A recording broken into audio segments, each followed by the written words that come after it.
अगर आप ये बात जानने का प्रयास करोगे इजराइल और फिलिस्तीन को, तो आपको पता लगेगा कि जिस तरह हमारे देश में हम लोग, इस देश के मूल निवासी, दलित, पिछड़े, आदिवासी और जो धार्मिक अल्पसंख्यक लोग हैं, वो जो बेबस लाचार हो रहे हैं अपने देश में वोट होते हुए भी, इसी तरह से इजराइल ने फिलिस्तीन की जमीन पे कब्जा किया और फिलिस्तीन के लाखों लोगों को बंदी बनाया और फिलिस्तीन को अपने देश में वहां के लोगों को मरने के लिए मजबूर किया।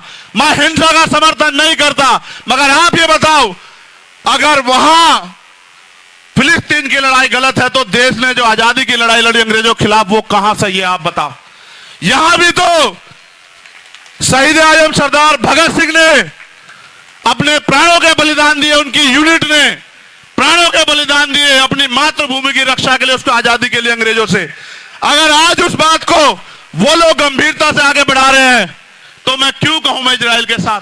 मैं हर एक कमजोर के साथ हूं और मैं फिलिस्तीन के साथ हूं, मैं गारंटी से कहता हूं, क्योंकि अगर किसी का हक छिनेगा वो चुप नहीं बैठेगा। सरकार को जवाब देना पड़ेगा कि सरकार अपने निजी स्वार्थों के चक्कर में विदेश पॉलिसी खराब ना करे।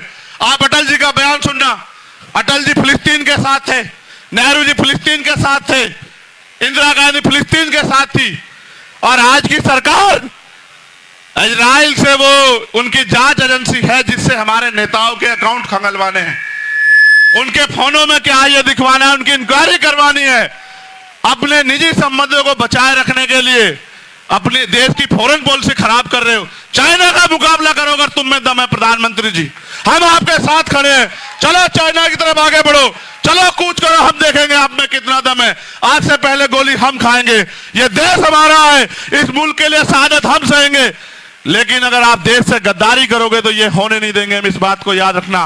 पूरी भीम आर्मी, पूरी आज समाज पार्टी शोषितों, वंचितों, मजलूमों के साथ खड़ी है। और आप इतिहास जानते हैं, कोई ऐसा मसला नहीं, चाहे पहलवानों का मसला हो, चाहे किसानों का मसला हो, चाहे सीएन पर एनआरसी का मसला हो, कोई ऐसा मसला नहीं जिसमें हमने कमजोरों का साथ नहीं दिया। क्योंकि मेरे बाद आप लोग आज के जो अध्यक्ष हैं इस सभा के, उनको सुनेंगे, और मैं आग्रह करूंगा भीम आर्मी के नौजवान साथियों से, मैं आज उनको सुनने के लिए बड़े मन से आया। जब वो अपनी बात रखें, आप उनको मन से बैठ के सुने, क्योंकि मैंने बहुत लोगों को सुना, जिस तरह की जानकारी उनके पास है, ऐसी जानकारियां मैं नहीं मानता भारत में 2-4 लोगों के अलावा किसी के पास होंगी। इसलिए मैं आपसे आग्रह करूंगा कि आप उनको सुने। उससे पहले मैं आपसे ये कहूंगा, हम भारत की संविधान की प्रस्तावना पढ़ेंगे। जब आपका स्पीच खत्म हो जाएगी तब हम सब लोग खड़े होकर भारत के संविधान की प्रस्तावना पढ़ेंगे, उसका संकल्प लेंगे। मैं आखिरी बात आपसे कह रहा हूं, उत्तर प्रदेश के लोगों, आपने काशीराम साहब को मान्यवर काशीराम बनाया, आपने उनको इतनी ताकत दी कि वो जिस चाहे सत्ता को बना देते, जिस चाहे सत्ता को हटा देते। आपके पास ताकत है, आप चाहो तो अपनी ताकत दोबारा से आजाद समाज पार्टी के रूप में खड़ी कर सकते हो। आप अपने आप को कमजोर मत समझो, आप इन नेताओं का गुलाम मत समझो। जो नेता आपकी तरफ नहीं देखते उनको अपना रहबर मत समझो। आप हालात देख लो क्या है।